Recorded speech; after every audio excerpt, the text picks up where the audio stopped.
रविवारी अंमली पदार्थ प्रतिबंधक विभागाच्या पथकाने छत्रपती संभाजीनगरच्या मुजीब कॉलनीमध्ये राहणाऱ्या नियाज शेखच्या घरावर छापा टाकला। संभाजीनगर मधल्या वेगवेगळ्या कॉलेजच्या विद्यार्थ्यांना नियाज अंमली पदार्थ सप्लाय करतोय अशी गुप्त माहिती पोलिसांना मिळाली होती। त्यानंतर अंमली पदार्थ प्रतिबंधक विभागाच्या पोलिसांनी हा छापा टाकला।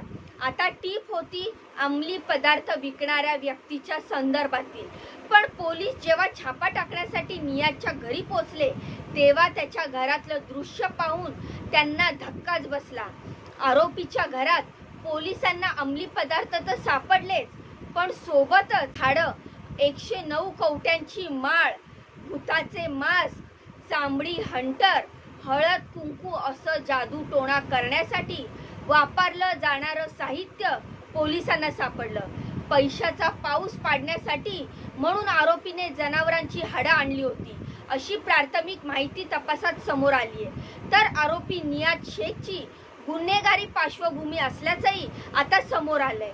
पण छत्रपती संभाजीनगरची ही केस काय आहे? अंमली पदार्थ प्रतिबंधक विभागाच्या पथकाला नियाजच्या घरी काय काय सापडलं? जादू टोण्याच्या साहित्याचा वापर नियाज कशासाठी करत होता?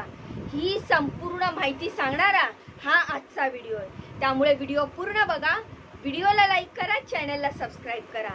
तर नमस्कार मित्रांनो, मी रीमा माझ्या YouTube चॅनलवर तुमचं खूप खूप मनापासून स्वागत करते। तर मित्रांनो, छत्रपती संभाजीनगर मध्ये नेमकं काय घडलं हे आधी समजून घेऊ। असं झालं की काही दिवसापूर्वी संभाजीनगर मधल्या अंमली पदार्थ प्रतिबंधक विभागाच्या पोलीस निरीक्षक गीता बागवडे यांना एक टीप मिळाली होती।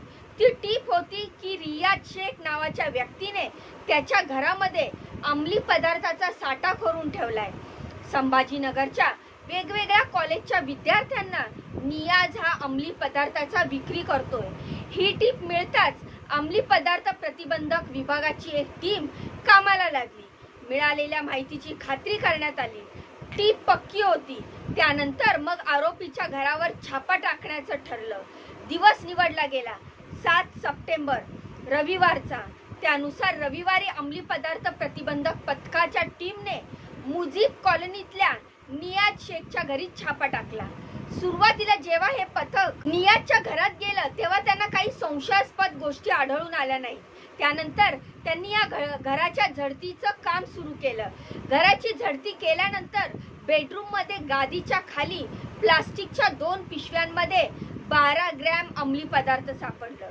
तसंच 20 ग्रॅम पेक्षा जास्त वजनाची संशयित पावडर ही पोलिसांना त्या घरात आढळली। नंतर जेव्हा या घरातल्या कपाट्यातल्या एका पिशवीमध्ये त्यांना एक गावठी कट्टाही सापडला। पण पोलिसांसाठी धक्कादायक गोष्ट होती या घरातून सापडलेलं जादू टोणा करण्यासाठी वापरणारं साहित्य।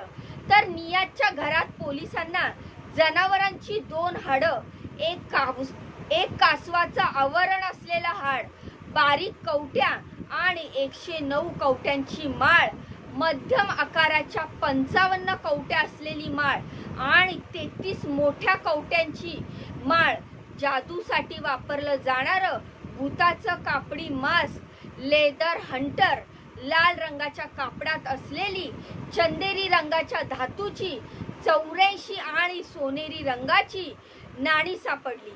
याबरोबरच धातूचे कासव, कलरचे दगडगोटे, महादेवाची पिंड, हळद कुंकू, काचेच्या रिकामा बाटल्या, केमिकलची बॉटल, इंजेक्शन, सिरिंज अशा वेगळ्या वेगळ्या 34 प्रकारच्या वस्तू पोलिसांच्या हाती लागल्या। नियाजच्या घरातून जप्त करण्यात आलेल्या वस्तूंमध्ये 2 वजन काटे, केमिकलच्या बाटल्या आणि वेगवेगळ्या रंगाच्या संशयित पावडरचाही समावेश आहे। पोलिसांनी जप्त केलेल्या या अंमली पदार्थाची किंमत अंदाजे 72,000 रुपये असल्याची माहिती काही माध्यमांनी दिली आहे। पोलिसांनी नियाजच्या घरातून जप्त केलेल्या एकूण मुद्देमालाची किंमत 90,000च्या आसपास आहे। या सर्व वस्तूंचा रविवारी पंचनामा पूर्ण केला। त्यानंतर आरोपी नियाज शेखला अटकही करण्यात आली। संभाजीनगरच्या जिन्सी पोलीस स्टेशनमध्ये नियाजवरती महाराष्ट्र नरबळी आणि अमानुष प्रथा व जादूटोणा याचा प्रतिबंध करण्याबाबत गुन्हा दाखल केलाय। आणि महत्त्वाचं म्हणजे अंमली पदार्थाच्या रॅकेटमध्ये नियाज सोबत आणखीन कोणाचा सहभाग आहे का याचा तपास सध्या पोलिसांकडून सुरू आहे। पण पोलिसांच्या प्राथमिक तपासात नियाज शेख बाबतची अधिकची माहिती समोर यायलाही आता सुरुवात झाली आहे। पोलिसांनी ज्याच्या घरी छापा टाकला तो नियाज काही किरकोळ गडी नाहीये, त्याची पार्श्वभूमी ही गुन्हेगारीची आहे। काही माध्यमांमध्ये असलेल्या बातमीनुसार नियाज शेख हा फळ विक्रेता संभाजीनगरच्या 6 गंज भागामध्ये त्याचा फळ विकण्याचा व्यवसाय आहे। परिसरात दहशत माजवण्यासाठी तो सोबत गावठी कट्टा बाळगायचा। 2017-18च्या दरम्यान संभाजीनगरच्या राजा बाजार भागामध्ये दंगल झाली होती। नियाज या दंगलीमध्ये आरोपी होता, त्याच्यावर या प्रकरणी दंगलीचा गुन्हा दाखल आहे, पण सध्या तो जामिनावर बाहेर आहे। नियाज मागच्या अनेक दिवसापासून संभाजीनगर शहरामध्ये अंमली पदार्थाचा विक्री करायचा हे समोर आले। त्यासाठी तो मुंबईतून संभाजीनगरमध्ये अंमली पदार्थ आणायचा, मग शहरातल्या कॉलेजमध्ये विद्यार्थ्यांना तो हे अंमली पदार्थ पुरवायचा। हे सगळे अंमली पदार्थ रॅकेट सुरू असताना त्याची माहिती पोलिसांच्या एका खबऱ्याला लागली आणि नियाजचं बिंग फुटलं। पण अंमली पदार्थाच्या विक्रीबाबत नियाजचे धागेदोरे फक्त संभाजीनगर किंवा मुंबईपर्यंत मर्यादित आहेत असं नाहीये। नियाजचे अंमली पदार्थाचे धागेदोरे परराज्यापर्यंत असल्याची माहिती पोलिसांच्या प्राथमिक तपासात समोर आली। त्यामुळे नियाजला अंमली पदार्थ कोण सप्लाय करायचं, यामागे कोणतं रॅकेट आहे का याचा शोध पोलिसांकडून घेतला जातोय। पण आता साहजिकच एक प्रश्न आहे, तो म्हणजे अंमली पदार्थाची टीप असतानाच नियाजच्या घरी जादूटोण्याचं साहित्य कसं सापडलं, नियाज या जादूटोण्याच्या साहित्याचा वापर कशासाठी करायचा। तर काही माध्यमांनी दिलेल्या बातमीनुसार पैशांचा पाऊस पाडण्यासाठी त्याने घरात जनावरांची हाडं आणली होती असं सांगण्यात आलं।